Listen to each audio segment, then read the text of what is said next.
Hey, what is up, everybody? This is JP representing jpfitnesspro.com. Currently, I'm training at a self-made training facility in San Marcos, California. So if you guys want in-person training or online training, please check out my website, jpfitnesspro.com. I have all my contact methods on there, so definitely hit me up if you want to work with me. Today's video is going to be on eccentric training or negative training.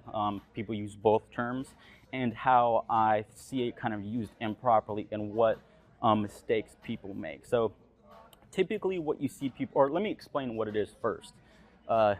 Eccentric training or negative training is when people try to overload the eccentric portion of that exercise, of the lift, because they usually want a more hypertrophic gains. They want to gain more muscle. For strength, it's a little bit different because typically people just go whatever speed they want as the eccentric that's going to let them lift the best on the concentric portion of the movement. So strength is different. You know, some people lift a little faster on the eccentric because strength's all about numbers. You know, if someone's going to lift slower and it's going to hurt them 1 rep max eventually for when they test, they're not going to lift slower. If they lift faster and they do better, that's what they're going to do. But when it comes to hypertrophy, typically people try to overload the eccentric portion of the movement in a couple of ways to gain more muscle, but there's a few problems with that. First, let me go over what you'll see typically. Let me go over it first. So what people will do, and we'll take a curl, but this can be applied to any exercises, is what people do is they'll go up on the concentric portion of the movement and they'll go slowly on the way down. And then they'll go up and slow on the way down. Now, there's a couple problems with that.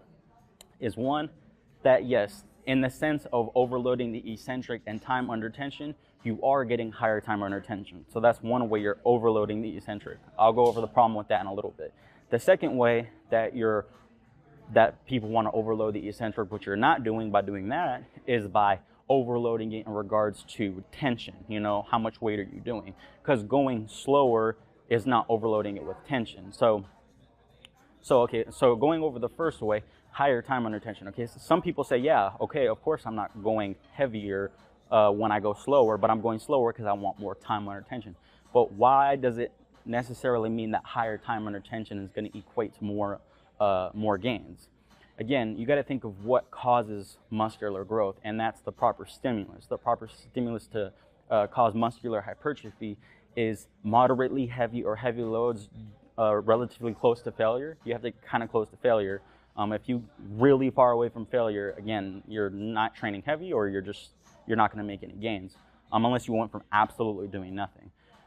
And then the second way is training light loads very close to failure or to failure. If you're training below 60% of 1 rep max, you're not training to failure, you're definitely not making optimal gains, or you might not be making any gains. Again, this has been shown over and over again in the scientific literature that you can gain muscle with light loads. You just have to get very close to failure, if not to failure.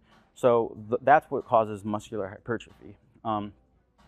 So knowing that, training volume just dictates the magnitude of that adaptation.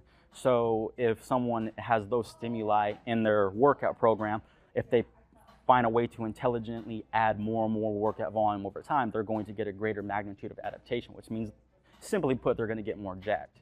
But so knowing that's what leads to what causes muscular hypertrophy, and that's what leads you to keep gaining muscle over time, is purposely slowing yourself on the eccentric or the negative portion of the movement means two things. Let's just say you had a clone of you, A and B. Let's say we had two of you. One person, you're doing the exact same exercise. One of you is taking an 8 second or 7 second negative. They're going real slow on the way down. They want to control it because they want time under tension. But the second person is taking a 2 second eccentric. They're controlling it. Because again, I still think just because you're not going slow doesn't mean you're not controlling it. You can go 1, 2, that's fine. You know, I counted a little faster. That wasn't even 2 seconds, but that's a good control. You can still control it and take 2 seconds or less on the eccentric. But let's just say we had A and B. You know, one's doing 7 or 8 second eccentric, one's doing 2 seconds. The person doing 2 seconds is almost guaranteed is going to be able to lift a slightly heavier load or a clearly heavier load than the person going really slow on the eccentric. So time under tension might be higher here, but it's lower in Group B, but Group B has higher volume total. Again, so there's greater magnitude of adaptation. So this person might be, yes, getting higher time under tension, but they're essentially shooting themselves in the foot because they're getting lower total workout volume. So again, you can't just look at time under tension. Of course, that I don't think there are numerous reasons why you should control the eccentric portion of the lift. Again, it is still a muscle action. There is still work being done during that portion of the lift. But at the same time, going super, super, super slow, again, you're shooting yourself in the foot because I guarantee you that if you're going really slow on the negative, really slow, you can probably go a little faster on the negative and make it like 2-second negative, still control it, but you're able to increase the weight that you can lift, which again is going to increase, and it's going to lead to you having more total volume for that workout. So again, you're kind of shooting yourself in the foot. So that's what's wrong with problem A. What's wrong with problem B, which again, problem B isn't really a problem. That's the proper way to do it, is what I said earlier, was, to actually overload the eccentric portion of the movement. But what people do is they'll pick a slightly heavier weight and they're just trying to resist it on the way down, which is essentially they think they're doing B, but they're doing A again. So if you're trying to properly implement eccentric or negative training, it has to be the eccentric and negative training.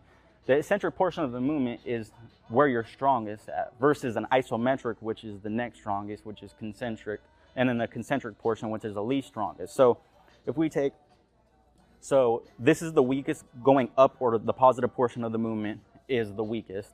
Simply holding the weight in place like this could be in a squat or deadlift, holding it, you're next strongest, and then lowering the portion is where you're actually the strongest. So knowing that, if you're going to actually try to overload the negative portion of the lift, you can't just go slower, or you can't use a slightly heavier weight.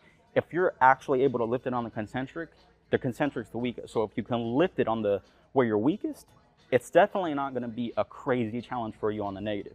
What you need to do is, it has to be a weight that you cannot do on the concentric or the isometric, slightly heavier than you can do. So again, that's where you have to be really smart and to not get hurt. One, if you're someone who's just starting out, I wouldn't even recommend it. That's a quick way to injure yourself. Now, if you're an advanced athlete and you want to implement this, certain ways you can do this are, like, for example, let's just say we're taking heavy curls. You're taking heavy curls. What you could do is you could have a partner stand in front of you and assist you on the way up, and then you control it on the way down. So if I had someone helping me right here, they'd help me on the way up, and then they'd slowly, and then I'd slowly lower it on the way down. They'd help me up, and then I'd slowly lower it on the way down. Now, that can't be as easily implemented in every single exercises. Squats are a difficult one to do it on. Deadlifts, I think you can do it, but again, some of them I wouldn't even do. I wouldn't even recommend it. There's better methods to train. A pull-up would be an easy one too. I did a video yesterday on a pull-up progression, and those are negatives there. Negatives are someone who can't do a pull-up, they can get to the top of the bar and they can slowly lower themselves during the pull-up. So again, those are the proper ways to, that's the proper way to implement negative training.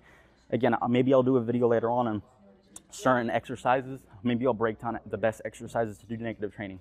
But when you do negative training, the main point to take away here is that higher time under tension is not necessarily the best way to induce muscular hypertrophy. When you have higher time under tension, you're going to have to lower the weight to some extent. And then the next thing to take away is that when you're doing eccentric training, or you're trying to overload the negative, that has to be a weight that you can't do on your concentric, and also it has to be a weight that you can't hold for an isometric. Slightly heavier than you can do the two of those, and then you need some type of assistance, whether that be with like bands, whether that be with partner assisted, whether a machine can do it for you, certain ways that you can do it. But again, that's just the video. Please keep checking my YouTube channel. I'm going to keep posting, but until then, I'll see you guys next time. Peace.